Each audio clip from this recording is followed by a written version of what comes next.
Okay, I'm Scott Moulton. I have been doing data recovery and forensics for over 20 years at this point. I've been in business actually almost to the day, 27 years now, doing pretty much everything. I started out in managed IT services and ran a company called Network Installation Computer Services, where that's all I did was doing servers and equipment. Had 14 people working for me. I ended up with 4 different companies at different points overlapping that had up to 20 different people in the group. And over the last 20 years during this overlap, I decided that all I wanted to do was forensics and data recovery. I didn't want to do anything else. So in 2008, I sold all my other companies and just kept this as the core business. And basically it's 3 legs right now. So I do training, I do the data recovery from a commercial standpoint or a home user standpoint, and also forensics, court cases and things like that. Some things have changed over the years, which I'll get into and explain. Just one of the quick things would be Georgia requires us to have a private investigator's license. So I also had to become a private investigator. So I am a private investigator, however, I do nothing else a private investigator does. So technically it's a 4th business that is like neutered, because it doesn't do anything else anybody else does except pay for fees, take classes, and do all my subsequent things that I'm supposed to do. But in order to testify in court cases in Georgia, I have to. And there's a few states that are like that. So, so real quick, I'm running a camera that has a pretty complicated configuration up here. I'm capturing all the video that comes off of the screen, and it's muxed together with a banner and also a shot of me walking around talking and audio going through it. So it's all muxed together into one completed file every hour. So every hour it knobs it off, and that way if something bad happens, I don't lose the whole class or something bad altogether. And it's pretty complex in the fact that it can actually do like the full 50 hours of the class. So as we're running through the class, it's going to be roughly 50 hours-ish or something in there by the time we're done. You guys know where you run late, right? Everybody knows that? All right. Just making sure I made that pretty clear in the emails and things we've sent out and all the other stuff that we run past 5. There's so much material in this class that there's still a lot that I can't cover, and we're still doing all 50 hours. So, but it also depends on the skill level of all the people that are in the class and what I can add or subtract based upon things. I actually changed the class based upon that. So I've got 1,250 pages that are printed. However, we might not need to do all 1,250 pages. Depending upon the skills, we may move around in it. I've actually made it so that there's an advanced and a less advanced depending upon the situation that we're in the class. If no one wants to get caught on video, it's only shooting this triangle, this corner here. So if you walk up and stand in this triangle, you'll get caught on video. If you are speaking and you're worried about, it happens a lot with government agencies or police or FBI, things like that, that don't want their names caught on video, their content or anything like that, just don't say your last name and don't stand in this triangle, and you'll be fine. So the video will be captured, and it's basically for you. I don't use every video that comes out of every class for anything else. About once a year I pick the best one from the year, and then I use that in my distance learning kit, and I sell that as a kit. And it's kind of piecemealed together also from different topics over different years. So, but you can get a copy of this video at the end of the class. I think it was in the email, made sure everybody understood. If all you have to do is bring a drive, usually we'll do it by Thursday, because I don't like to unplug and disconnect anything until we get close to the end and we're just doing labs. So most of the labs are all towards the end of the week versus the beginning of the week. The beginning of the week is you're fresh. I kill you with PowerPoint in the first day and a half or so. And then that way you retain more of it by the time we get through all the labs and everything else. So today is usually the roughest of the days because it's the least of any of the labs, and it's mostly death by PowerPoint. So I try to keep it exciting so you're not going to be bored and go to sleep. However, also, in case anybody needs any energy, I have a selection of items that are over there that are hopefully safe for everybody to eat. I know we have some allergies and they come up from time to time, so but you can also feel free, like I'll just keep talking all the time. And so feel free to get up and get anything at any time. And at some point in time, you guys might have to veto me and be like, I need a bathroom break, because the most important thing I'm ever going to say in the class is while you're out of the room in the bathroom. So just let me know. We'll go through that whole process. It's not a wide selection over the years. No one's drinking Cokes or anything anymore. It seems like that, so I'm trying to buy stuff, no high fructose corn syrup and things like that. So there is actual juice over there in addition to a sugar-based Gatorade and then just water. And of course there is a little mini restaurant out front if you need anything else. And then the bags of chips and things that go with that. And then these days also people have nut allergies. So I used to bring nuts and do almonds and peanuts and things like that. That's become a problem too. So we're cutting out some of the things that might be harmful to people to try to make sure that they don't have it. So this is what I've brought. Feel free to bring anything else that you want into class the rest of the week. So the books. The books are broken up by days. The first 2 days are in the first book. And so this is where the meat of the material is going to be the first book. In the second book, I also have labs. And what you might not notice until later, the very end of the book is screenshots. I have labs that have been run.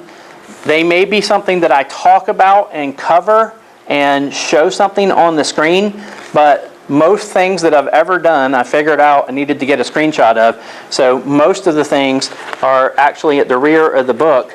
And you'll see some of these that I'm doing as a demo or a display that might have been a lab or might be part of a lab or something like that. And if we're actually doing a lab, I've actually done those as well, the screenshots and kind of step-by-step what we've gone through. So just know if I'm doing something, I've probably recorded it in the book in some fashion. However, I'm in the middle of a rewrite of the books, and so over the last couple of years, there's been some changes. So about 10 to 20% of this class is different than what it might be straight from the books because of new material that might be out on the web. The last 2 years has been kind of rough with regards to what hard drives and how the manufacturers are trying to lock us out of the hard drives. You'll hear that sound often. That's how I schedule things to the class, to try to force myself to stop talking and give you guys a break or do something. And sometimes you'll notice I'll just walk over, I'll hit the button as if it had never happened and just keep on going. And so again, that might be why you have to veto me in making sure that I stay on some sort of human schedule that people can survive. When I wrote this class, I thought, well, what would I want to teach you if you were going to come work for me on Monday? So if I had a class that would make you hit the ground and running so that I didn't have to spend the next 2 years with you trying to teach you the job, that's how I wrote the class. And so, and since I do a multitude of things in my office between forensics and data recovery, over the years I've had several people have this role, and that's what I do. I spend a week with them or teach them the class, or they come and take a class in my class, and then they actually hit the ground running. So this is basically the template for trying to make sure that you understand what the material is, as if you were, as if I had skin in the game from that standpoint. Does that make sense? So I'll answer any question I can. I'm not trying to hide anything. I'm not trying to keep secrets or anything like that. I'll tell you everything that there is, which I'm one of the few guys in the industry that can do that because everybody else has NDAs. They have a whole pile of them, and I started this company without any of that. And I got death threats in the beginning when I started doing demos and presentations and things like that. You wouldn't believe how bad it actually got for a few years. It got to a spot where some of the people were even threatening to keep companies from working with me and all kinds of things. That all went away eventually when they realized I'm also, without intentionally being, the best salesman. Because the products that I like, everybody's using after I demo or show why they can use it, even if it's just one little thing. I may hate a product, but one thing that it does is really great. And so I'll use that. And I'll be honest about it. If it's a waste of your money, a waste of your time, or what it will do, I'll tell you that, so that you're not wasting any of your money on it. And sometimes it's kind of brutal. I've been threatened again because of that sometimes. But you can, as a forensics person, I know, you can always state your opinion, and it doesn't have to be a legal issue, so they can not like me for it or not. But I've been through lawsuits. Believe it or not, I've been through quite a few just because of those things. All right, so back to the books. In the first book, there's a beginning kind of entry. Everybody's kind of seen this picture now because everybody's been publishing on the internet since I started using it years ago. An ad that was for a hard drive. I'm not putting it here because it's funny or people are like, oh, how much money did you spend on your hard drive and things like that. I put it in here because I was trying to show, and you'll see over time as you've taken this class, your opinion will change about the hard drive itself. This is a very old hard drive, one of the first hard drives that was made for a PC. And as we are looking at this hard drive, I'm going to start pointing out things that are different between today's hard drives and the things that are the same. And how the revolution of what happens with this hard drive really has made a difference in today's hard drives, but you'll start to think differently about how data is laid out. You'll be able to actually kind of visually look at it and say, you know, where I think data is laid out. And so it'll start to make a bit of sense to you from a standpoint of why we are where we are today and how things work. I know in some cases people think it's easy. There's a lot of automation that's done for you now that was not done for you for years, and there's a lot of struggling that you have to do. But believe it or not, we still get data recoveries in. The other day we got a drive in for SCO, which hasn't been around for 20 years or 15 years or something now. Got killed by the Linux fight, the battle. Or we also get SGIs in, which haven't been around since '93. So we still get some really old stuff in for recovery that you'll still have to go over sometimes. I know a lot of you in your day-to-day life, depending on the type of cases and the things that you're working on, you may not see that. But it does happen, especially in the commercial industry, where people are receiving things that are decades old. And once you get pre-2000, once you get before 2000, there's a whole set of things that are different. So when you do get something that might be an SGI or something like that, there is different equipment involved, there's different things that you're going to have to do. Current equipment won't work with it. So you're going to have to take a step back in time and figure out what you're going to need to do. So believe it or not, over the years, I archive almost every single thing that I've ever had. And the fact that I've been in the business for over 20 years and I did networking before that, I've got software all the way back to the 1980s. Literally have stuff back to 1980s. I have hardware and equipment. I have a storage facility that has everything in it. I have WISE terminals. I mean, I've got everything that I would need to go and reassemble something. And you never know, if the day comes that you need something and you can't find it, call me. Maybe I got something that can help you out. But I'm just saying, as your progression goes, there's this idea that everybody has that let's just jump on this upgrade wagon. And I think it's a terrible thing because most of the upgrade stuff that we have these days is actually far worse than the stuff that we had prior to this. There was some more stability, there was more options, there's more things that we could do. So in the process of doing this, I'm just going to kind of harp on that a little bit. Save everything. Don't always upgrade. If you're going to upgrade to a new machine, keep your old machine running. In data recovery, it means a lot. And you'll also notice that because of that, the machines that are in front of you are still running XP. Even though last week they killed Windows 7, which in my mind is the best operating system they ever did. I mean, Windows XP is a close second for me, but Windows 7 is it. Windows 10 in my mind is not where you should be. And playing with Windows 10 is as a piece of hardware that you're using in your actual lab, I think is a terrible idea, but Microsoft keeps thinking, let's just get rid of the old, move with the new.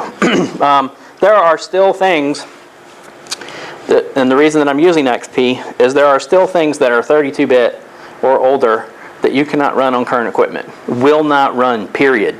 Once they got rid of the BIOS and they went to EFI on most of your equipment, a lot of the stuff you can't install anymore, you can't get it running. Things don't work well in emulation, and most of the data recovery equipment, software, hardware will not run in a VM. So this idea that people are moving to VMs for everything, it's great for things that are only software based. But things that talk to hardware and pass commands, it just fails altogether. So VMs cannot communicate. Keep in mind, most of the time when we're talking to a hard drive, it's a full-fledged computer. The hard drive has a chip, a controller, everything on it that's alive. And we're passing a command from the machine to that over a bus, a channel, connector, some sort of process.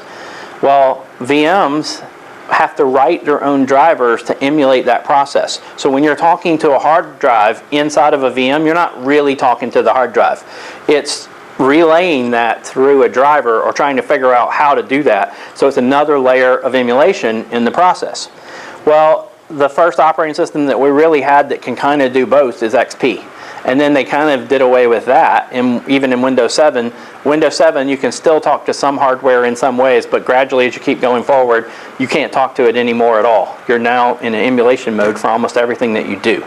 So XP is this conglomeration in between DOS and Windows, kind of like, I don't want to say Windows 95, but because Windows 95 really was sitting on top of DOS and just basically was rewritten to just put a pretty interface in front of you to get you past it. And sometimes I say these things and some people are like, well, I was born in 2001 and so I don't even know what 95 is.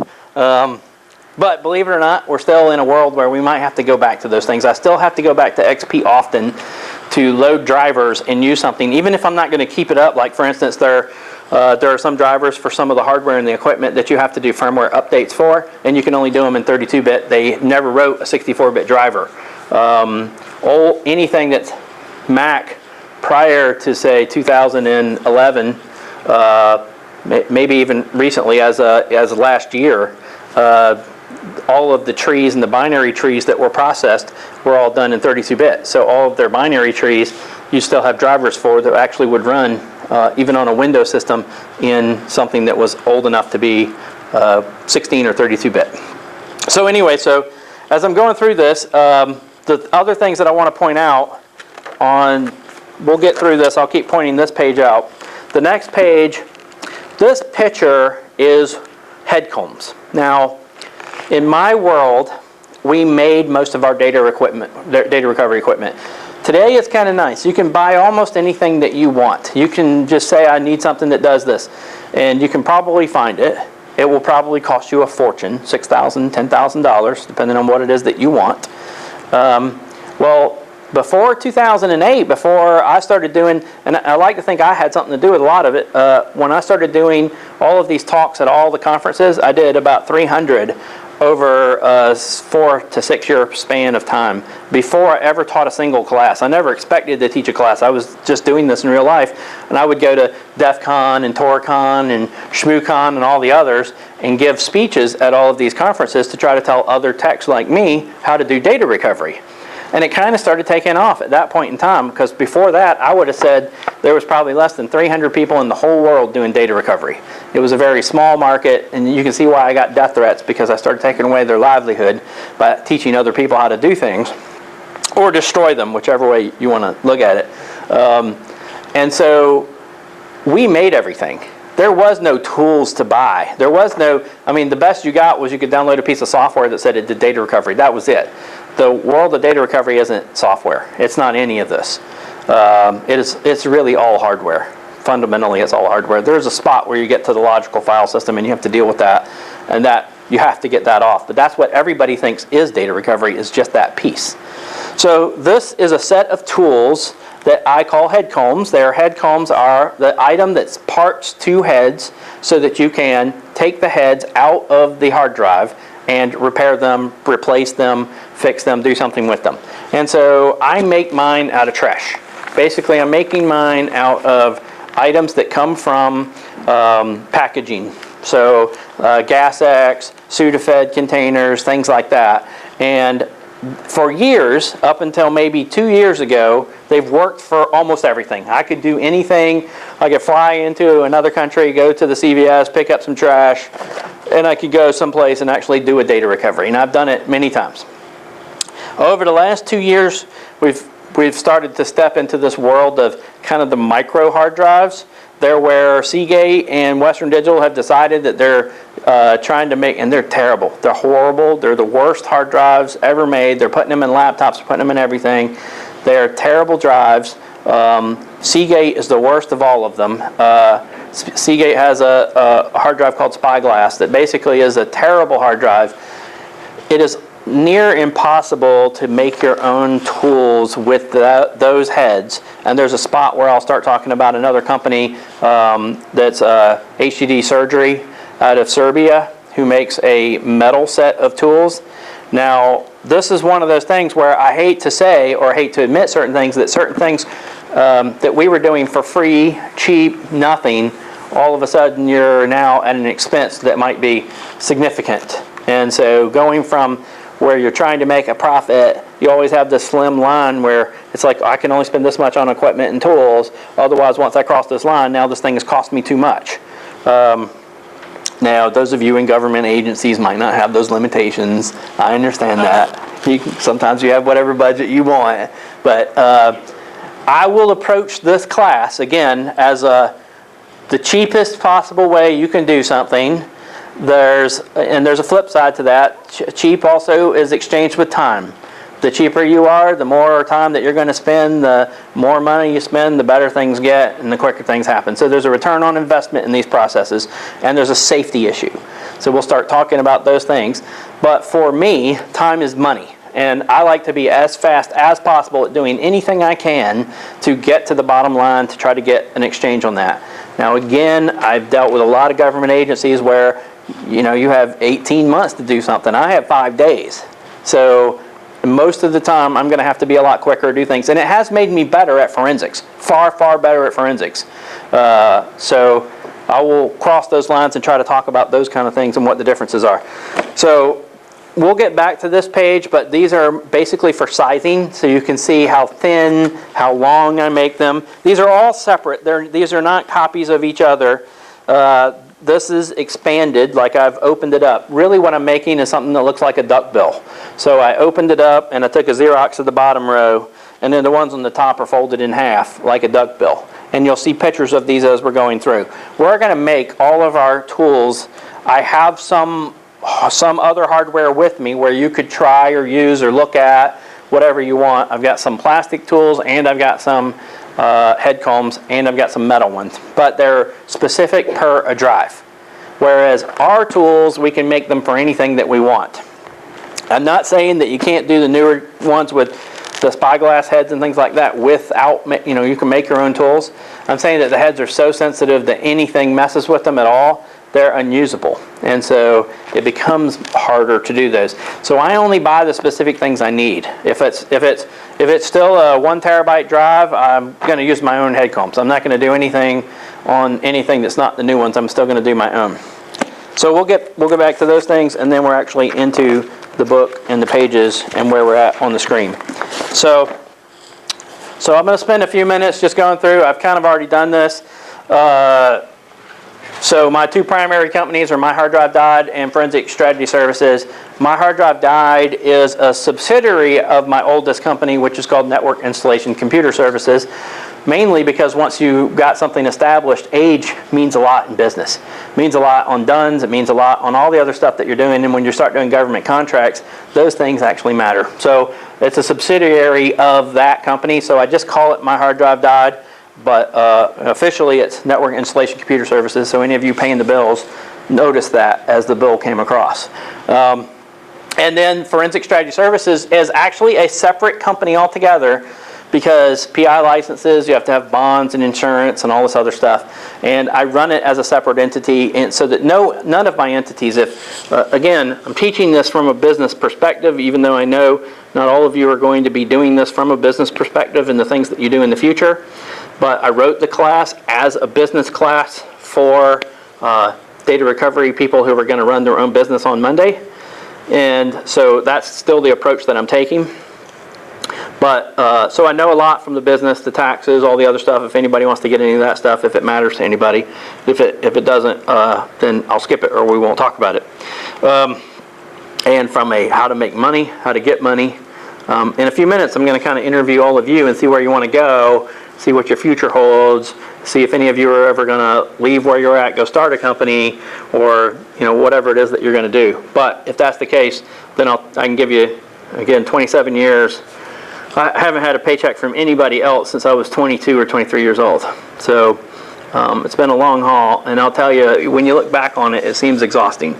I'm not sure looking forward, you'd make the same choices if you knew what you had to know when you got this far in.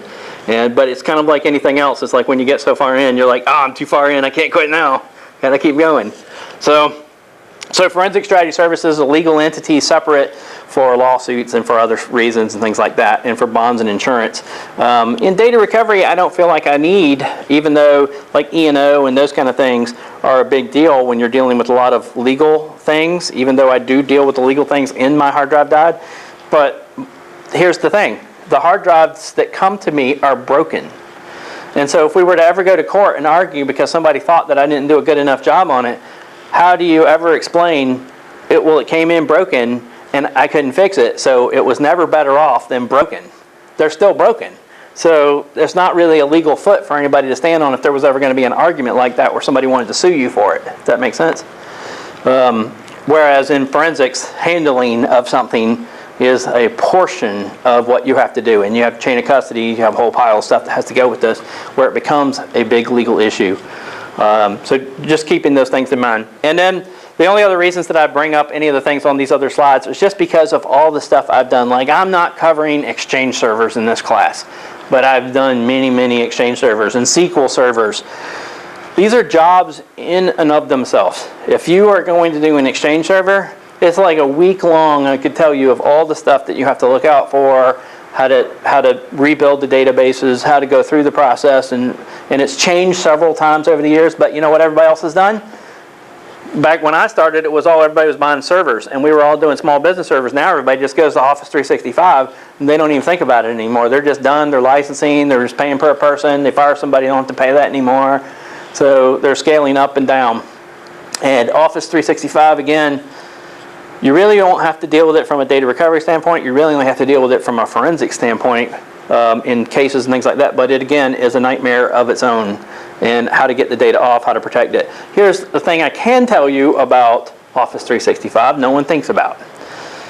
There is a special checkbox when you sign up to do anything with Exchange Server on Office 365. And one of the options is an archival process. So like if you work for the SEC or you work for a financial exchange, you need to do those things legally. However, if you don't check that box and you don't pay the extra fee that they charge per month, they are not backing your data up. There's no backup of your Office 365 data out there. The data that's on the server, if it ever goes or it's gone, they have no legal recourse from a standpoint of you getting it back. That's a requirement for them.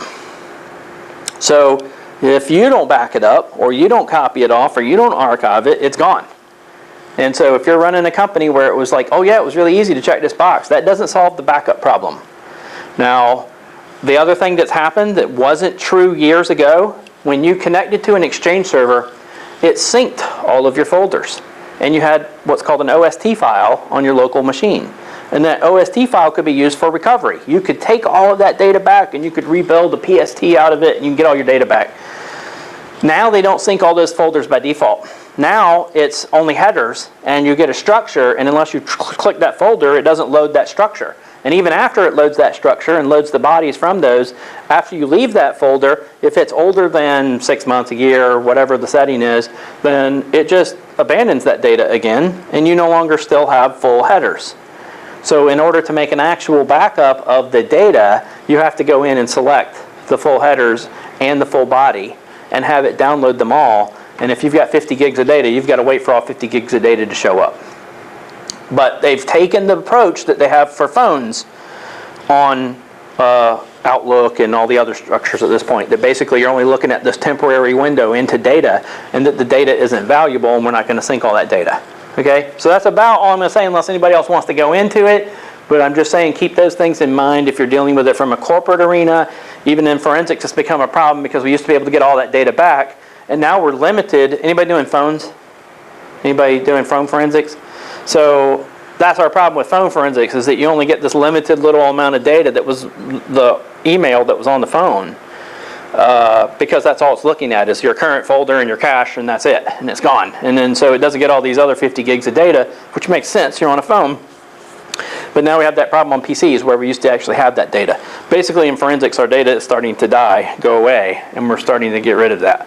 But anyway, so those are things that you have to pay attention to. SQL Server's got its own other set of problems, which is parts of SQL Server are repetitive with log files, and then you have to recreate that process by hand.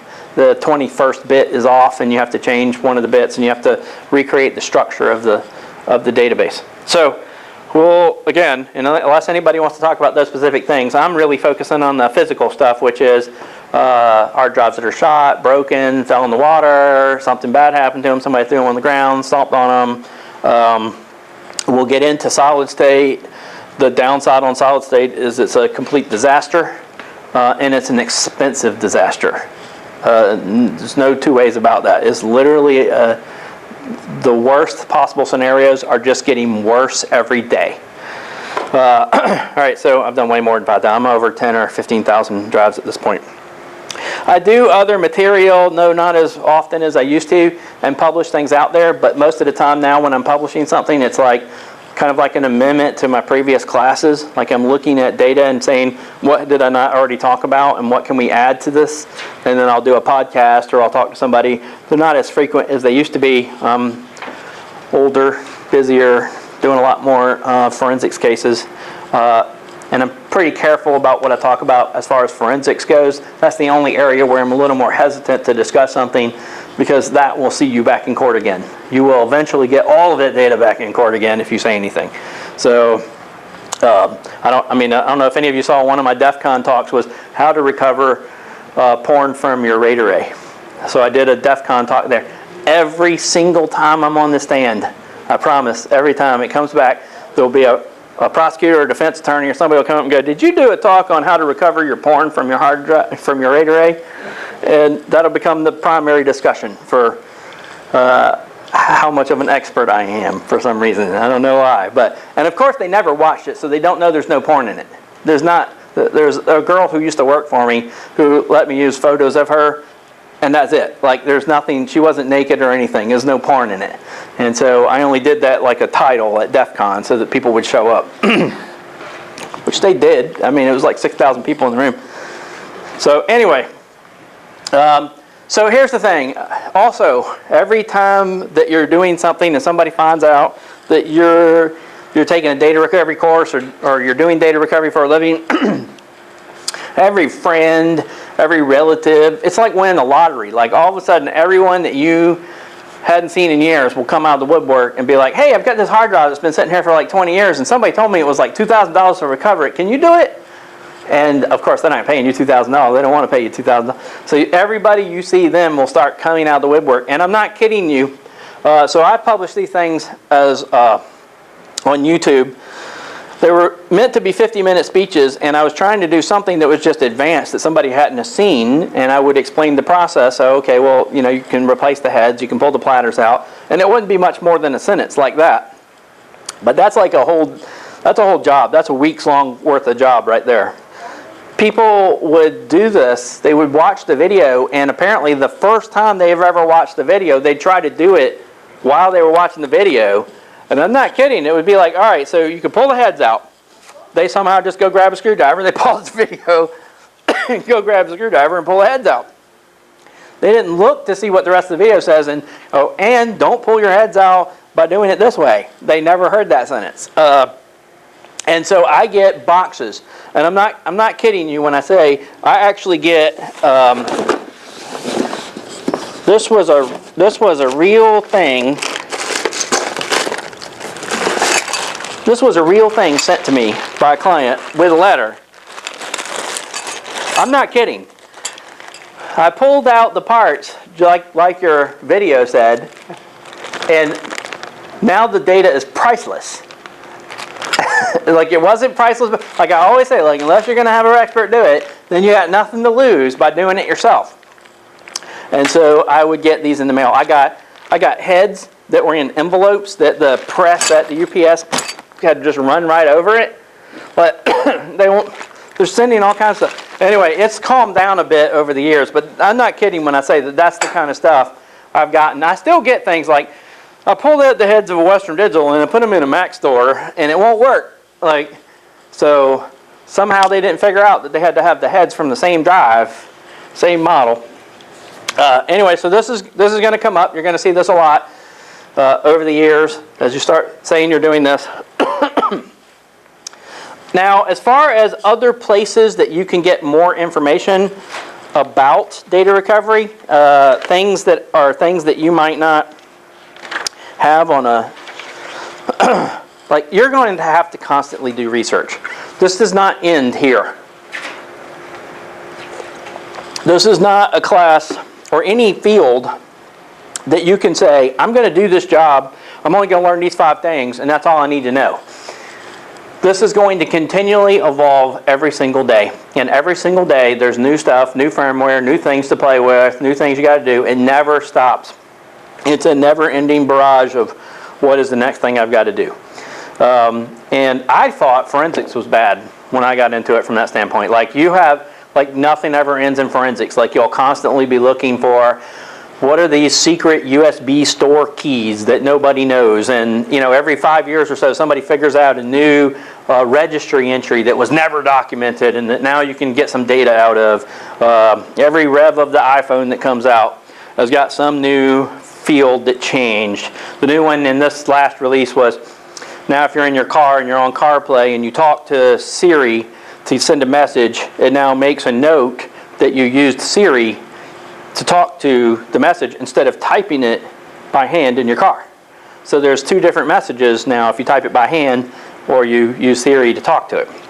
And those will be things that you'll just constantly always be needing some sort of new way, and old software won't get to those settings. So you can't get to that using something that previously didn't even know that that was a field. So either you do it by hand and figure it out yourself, which is exactly what's going to happen with every single thing that you touch on a hard drive. Eventually, you'll get to a spot where you'll be like, I've got to spend a lot of time using a hex editor and try to figure out what this field means. Or you do 2 things and compare them. Even if you don't know what's going on, you can do 2 things, old version, new version, and compare them, which means you have to have an old iPhone and a new iPhone. And the list goes on and on like this. It's a constant thing. So this is a small list of things. Now, I will tell you, so years ago, HDD Guru is the oldest and one of the first boards that has been around. It was owned by a guy named Dimitri, still owned by Dimitri.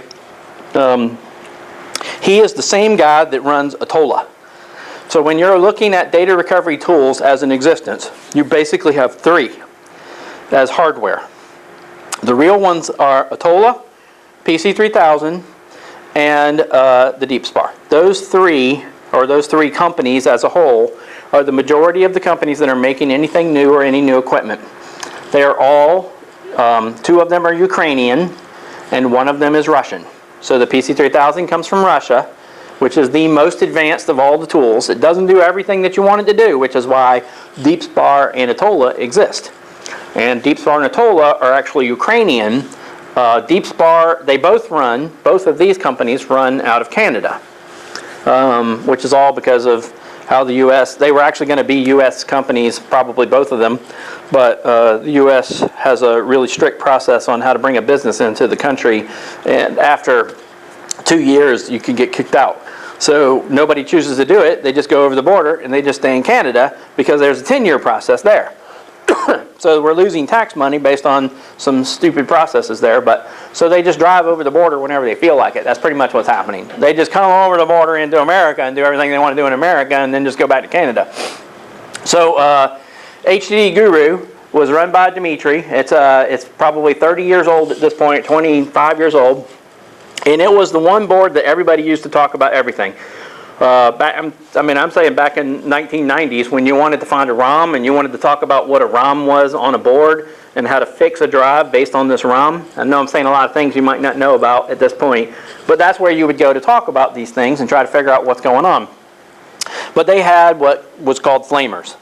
Basically, there's some good guys that were like in Italy and things like that, and they would say, if you didn't know anything about data recovery and you're trying to do this process, then you should just box it up and send it to us for $6,000. And you're a beginner, you don't know what you're doing, and they would just write horrible things about people and say, you're just destroying the drive. So I started this group 15 years ago, basically to battle this. I had a big talk with Dimitri, basically, if you're not helping or you're advancing the community, they'll just beat up on people. What would be the point of doing that? It doesn't do anything to advance anything. And really, these were hardcore data recovery people, and there was no forensics people. And so now we have this gap between forensics people who know a lot about logical and hard drive people who know a lot about physical. Well, let's bring them together. And so that's what I did. I created a group here, and now we've got a group of both. We've got a group of, it's several thousand people at this point. There'll be about 500 or 600 that are the main primary people. You can actually join a group and be hidden if you're part of the FBI and some other groups or something. So they read all the content, they can see everything, but there's about 500 people who are dedicated to helping each other out. And so if you want to know something new or something, or you're having a problem, send a message, join this group and send a message, and there's a lot of people who will help you. There's a lot more than me from that standpoint that know things, even at this point in time, every day. It's just an evolving process. So I'm constantly learning things from these guys who were previously students. I don't really care if they're students. I've actually let more people. I created it originally because it was going to be an offshoot of the class, but I let anybody in there who knows anything about data recovery. So if they prove anything, or I know who they are, I know who they all are at this point. So because there's Facebook groups and there's other things that are running. So, and there's a whole nother like dialect of people in like India who have special tools that we can't get or see. They won't sell them to us, or we haven't been able to get our hands on them. There's some things that are happening, like for instance, on newer hard drives, there's some boards that the companies have locked. So basically now they're not, you can't just plug in a drive and then get access with the PC3000. The board is locked, and even PC3000 can't get access to it. So there are some guys who have figured out how to unlock the boards, and they're running businesses selling boards that are unlocked. So you may need a board that's unlocked. It's roughly $75 or so per board, and you may need one of these boards, and so you can hit these people up and they'll tell you. And so all the people in here know who all the people on the boards are who are selling these boards for 75, 80 bucks to get past the problem, because there's no other solution at this point. Whatever trick they know, hasn't been published yet. So YouTube, there are some videos, most of them are mine. And then Ace Labs and DeepSpar, if you're paying for their tool in Atola, they have their own forum where you can ask questions and do certain things. Usually it's particular to the tool, but there may be no other solution, like you can actually talk to those people. And Ace Labs actually has really good tech support. Like they'll even log in remotely and help you out. Now I know that's a little cringeworthy for some people who are like, well, they're from Russia and who knows what they're doing. There's a rumor that they were originally an offshoot from a KGB. Like that's why the tool exists, and that's what they were doing back in the day. And then after the Cold War, that they needed a business to basically survive. I don't know if it's true or not, but that's the rumor that I've heard.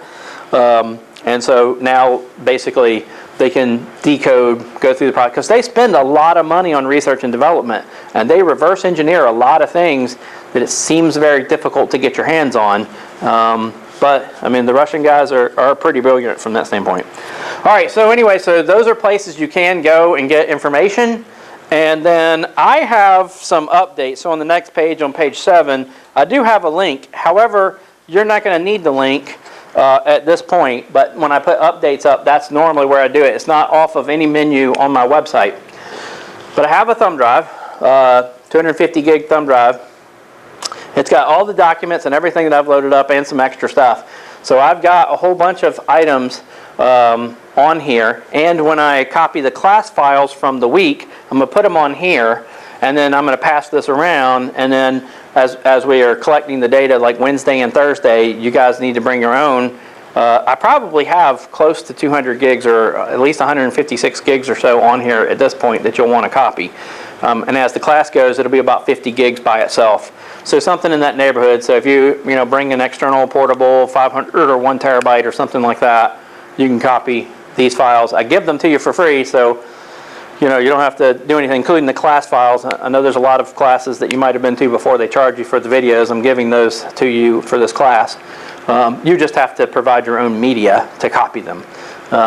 So there'll be a lot of documents on here and some extra things, some other videos and some other content that as I've gone through some things, it's kind of like the homework portion. There'll be more stuff. And one of the documents will be a Seagate document. So Seagate hard drives have evolved through 2 different processes.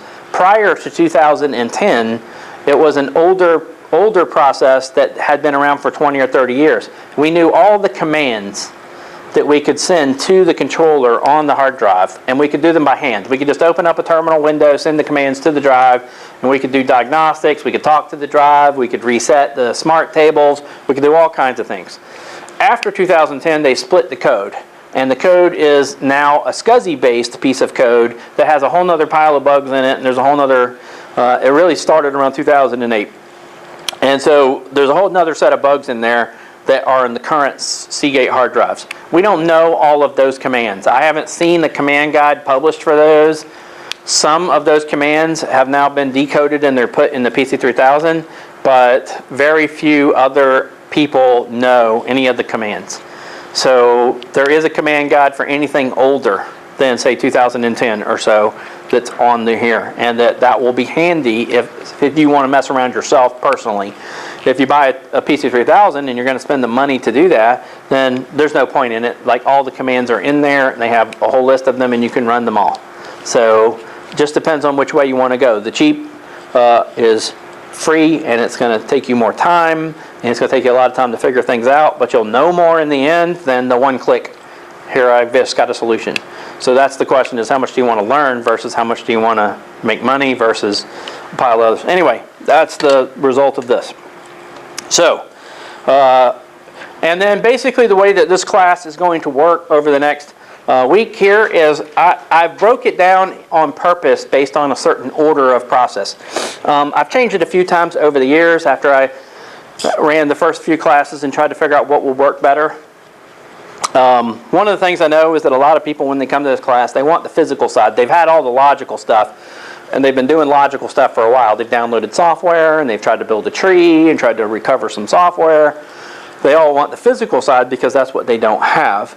And if we only did the physical stuff in the first 2 days, then we'd be done, and it would be uninteresting for the rest of the class. So there are things that I have built upon for both the logical and the physical in the process to go together. And so we're going to loop through them, and basically that will be the primary piece of the next 4 days.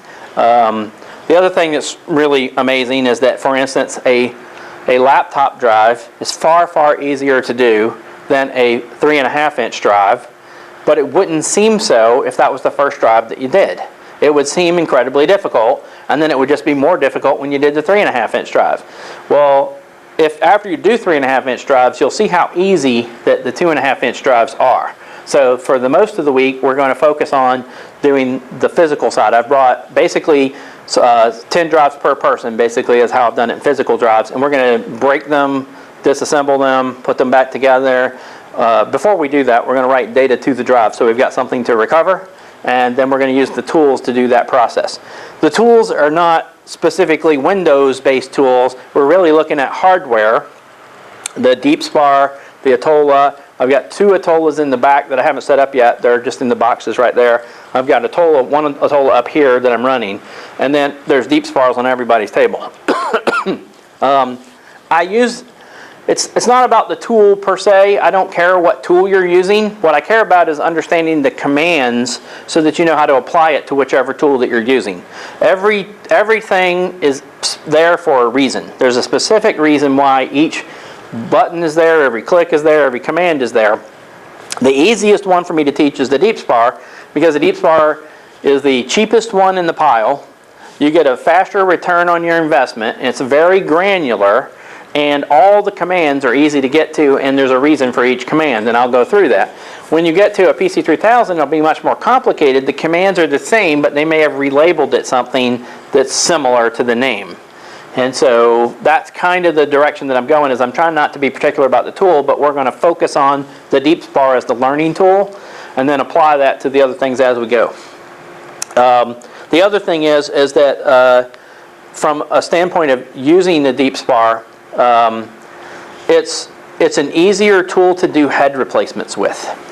So which is the majority of my job, is taking heads out of a drive, putting heads back in, and get it running again. Because if you're going to have anything out of, let's say somebody handed me 100 drives, 85 of those drives they could not have read because of some problem based upon timing with Windows. Windows or Linux commands, they all want a hard drive to work within 600 milliseconds. Well, when you have a drive that's bad and it's having firmware problems or head problems, it doesn't respond in 600 milliseconds, so you can't just use regular software, plug it into a laptop and it work. So if it falls outside of that 600 milliseconds, it's just done. And 85% of the drives that somebody hands me who have been untouched by any other tech, who just, oh, it's a dead drive, put it in a pile, 85% of them I could recover, never opening them, never doing anything else with them, like I could just image them. Which is kind of where the PC3000 lives, because they like to tell people you never have to open a drive and you don't have to do this physical recovery. They're just trying to sell the PC3000 as that and not teach people how to do the physical side, which is a real problem. People who go to their classes come back and go, well, your class is the one that teaches me how to do the physical side. They teach me how to use the tool to actually get something else out. Not that the two don't go together well, just that they're not training on that from that standpoint. Nobody is. Dimitri tried it. DeepSpar tried it. PC3000, occasionally people, they try it. Mine seems to be the one that they're coming to. So, the other 15% that's left, 4% of those drives are going to be really bad, some kind of firmware problem, which you can't do by hand. Like you literally would have to have a PC3000 to do those. But that leftover 11%, that's where we're going to live as a whole. That's the platter replacements, the head replacements, the physical side, the things that we're going to have to do something about. Of that 11%, somewhere between 1 and 2% is a dead motor. It's a very small number as a whole. 2 drives a month, something in that. The way that motors have gone, they've made some major improvements in the motors and the spindle assemblies. But when it happens, it's painful. So it is a small number, but it is a painful number. And then, without a doubt, that other 9 to 10% of that is going to be your heads and platters and nothing else. I mean, it's literally just going to be your heads are dead, your board is dead, something has to happen. Those, in most cases, I feel like are easier than trying to deal with some of those other problems that are surrounding that, the firmware problems or the motor problems. But we will cover all of that 11-ish%. We're going to do all of that in the class, and then the whole 85% will be covered by what we're already going to do. Like there's not a physical problem. It's going to be using the DeepSpar, the Atola, the PC3000 to do that. So by the time you're done, you're going to hit 95-ish% to 96% of the drives that are possible to be done. I'm not saying you won't spend money. You won't find, you'll have to hunt donor drives down. It'll take time. It's still a process. Getting boards that are unlocked, dealing with encrypted firmware. There's a whole pile of those kind of things that are in there. Okay? All right, so so basically, this class is not to replace another forensics class that's dealing with file system stuff. I talk about the corrupted stuff. I talk about the stuff that is the stuff that separates the people who know what a good file system looks like from the ones who know what a bad one looks like. We're dealing with corruption. We're dealing with things that won't mount in your forensic software most of the time. Data recovery software can see things sometimes that forensic software surprisingly can't see. I mean, if I go and spend $4,000 on Encase, I feel like it should do everything that a $79 package from our studios would do. But you would be wrong. You would be not only wrong, you'd be wrong to a point that you might actually testify about a case incorrectly based on the evidence that Encase displayed to you. And I can prove it to you. I've actually documented it. I've testified in it. It's been entered into evidence. Encase guesses about the file structure. And it's wrong sometimes. And it can put a file that doesn't belong to a person in another folder that belongs to a different person. And then you accuse that person. It has happened. The police have done it many times. So there are certain pieces that are left out of this process from that standpoint. But I'm not trying to cover the things that are just the forensics processes on the day. I will cover a little bit of it, but I'm not really covering file systems from that standpoint. I am also going to try to point out there's a difference in software from forensics companies versus data recovery companies in how they label stuff. Sometimes they label something a clone, sometimes they label an image, sometimes they label, in a variety of different fashions. We're going to talk about what those things are and what I expect to happen in the process. But fundamentally, if I'm talking about an image, I am typically talking about an image file. So in other words, I have a hard drive, and I want to put it on another hard drive so that I can access the data, do something with it. I format that other hard drive on a file system. So if I'm on a Windows machine, I would format it as a Windows hard drive. I would make an image and an image file, and I would put it on that hard drive. So basically, it's in a container, but it's surrounded by another formatted hard drive. Does that make sense to everybody? Is this clear? So if I want to make a clone, it means it's exactly the same as the original drive. Every sector's in the same place. I could pull that hard drive off after I'm done, put it in the machine, and it should boot. There's a few caveats there. You have to set the geometry size equal to the same, so there's a way to do that. But basically, you can make a 400 gig hard drive pretend to be a 200 gig hard drive, image a 200 gig hard drive onto it so that it's a clone, and then put that back in the machine and make it boot. Okay? There's no extra things added to it, is the point that I'm trying to make. So we'll go back and forth over those terms all the time because I'll even make mistakes based upon that. But what I mean fundamentally is if I'm making an image, I expect it to be an image file. If I'm making a clone, we've got to do, like in my lab, if we were making a clone, and we mostly deal with image files because once we've got an image of the drive, we have to label it as a clone so that if we're going to preserve the evidence when we plug it back into a machine, it will change. So the evidence will change if it's a clone, and I don't use something called the write blocker. So we're going to cover that again. If anybody doesn't understand what I'm saying, it won't be a big deal from that standpoint, but I just want to make sure everybody understands that we're going to go over some differences between what a clone and an image is, and if I have a clone, I expect to be able to boot on it. But it also means that there's no protection to the data in any way. If I'm processing it on a Windows machine and it's an image file, then I can just open up the image file and no changes are going to happen to that image file. It's basically locked. Does that make sense? Everybody good? Unless a sector goes bad or something else on the hard drive.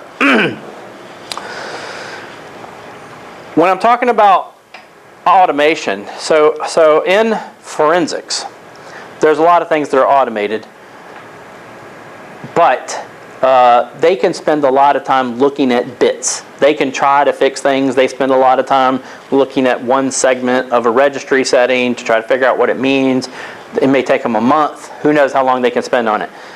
We don't have that kind of time in data recovery. When we're dealing with items in data recovery, I will automate any process I can as fast as possible because I'm a business. I'm a company. And every day, excuse me, every day in the mail I get 8 hard drives.